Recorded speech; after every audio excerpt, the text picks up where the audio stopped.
Assalamualaikum warahmatullahi wabarakatuh. Bagaimana hukumnya? Membaca sholawat menggunakan speaker besar di luar rumah hingga larut malam dengan suara yang sangat keras, hal ini cukup mengganggu waktu istirahat orang lain. Bagaimana pandangan syariat mengenai kegiatan ini, mengingat ada warga yang merasa dirugikan? Mengadakan kegiatan keagamaan seperti shalawatan merupakan aktivitas yang bernilai positif dan bagian dari syiar agama Islam. Terlebih, membaca shalawat kepada Rasulullah Shallallahu Alaihi Wasallam bukan hanya dianjurkan dalam Islam, tetapi juga menjadi bentuk cinta dan penghormatan kepada beliau. Namun, dalam pelaksanaannya, setiap kegiatan harus tetap memperhatikan adab serta batas agar tidak menimbulkan dampak negatif bagi orang lain. Kegiatan keagamaan hendaknya dilakukan dengan penuh hikmah, ketertiban, dan tidak sampai mengganggu kenyamanan masyarakat sekitar. Prinsip ini sejalan dengan sabda Rasulullah. Beliau bersabda, tidak boleh melakukan sesuatu yang berbahaya dan menimbulkan bahaya bagi orang lain. Hadis riwayat Ibnu Majah dan Ad-Daraqutni. Imam Ibnu Hajar Al-Haytami menjelaskan, setiap orang berhak melakukan aktivitas atau kegiatan apapun di area miliknya sendiri, seperti di rumahnya. Namun demikian jika aktivitas tersebut membuat orang lain merasa tidak nyaman atau terganggu, namun masih dalam batas kewajaran dan dapat ditoleransi menurut kebiasaan, maka hukumnya tetap diperbolehkan. Sebaliknya, jika aktivitas itu melampaui batas kewajaran, maka hukumnya tidak diperbolehkan.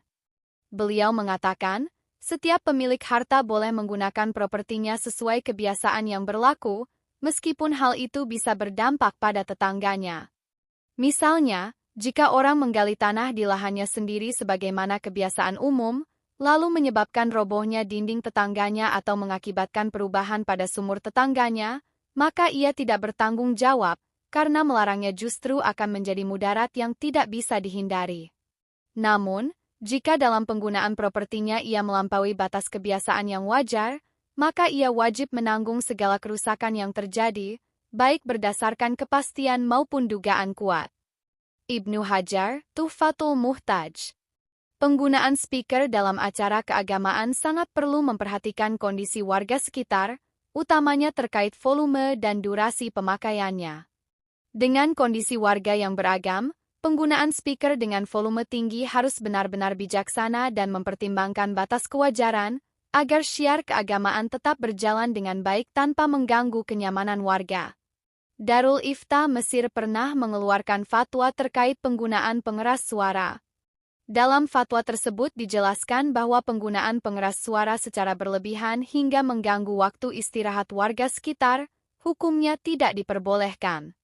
Adapun apabila yang dimaksud persoalan pengeras suara dengan tempat umum adalah tempat pemukiman warga, yang terdapat rumah-rumah warga, tempat istirahat, dan tempat ketenangan, maka prinsip dasarnya adalah tidak diperbolehkan mengeraskan suara yang berakibat mencederai ketenangan dan ketentraman mereka, baik berupa zikir, membaca Al-Quran, atau yang lain. Sebab masyarakat butuh istirahat di kediaman mereka, kadang ada yang sedang tidur, sakit, dan beribadah. Dan pada dasarnya syariat telah memerintahkan kita untuk berbelas kasih, simpati, kepada sesama manusia. Fatwa Darul Ifta Al-Misriyah. Di Indonesia, Kementerian Agama pada tahun 2022 telah mengeluarkan surat edaran yang berisi pedoman penggunaan pengeras suara. Secara garis besar, surat edaran tersebut mengatur penggunaan pengeras suara dalam kegiatan keagamaan dengan tujuan menciptakan ketentraman, ketertiban, dan kenyamanan bersama. Sebagai contoh, dalam ketentuan pemasangan dan penggunaan pengeras suara pada poin C disebutkan bahwa volume pengeras suara diatur sesuai dengan kebutuhan dan paling besar 100 dB, 100 desibel. Dari beberapa uraian di atas, dapat disimpulkan beberapa hal berikut. Islam tidak melarang penggunaan pengeras suara dalam kegiatan keagamaan selama pemakaiannya masih dalam batas kewajaran. Penggunaan pengeras suara di luar batas kewajaran hingga mengganggu orang lain hukumnya tidak diperbolehkan.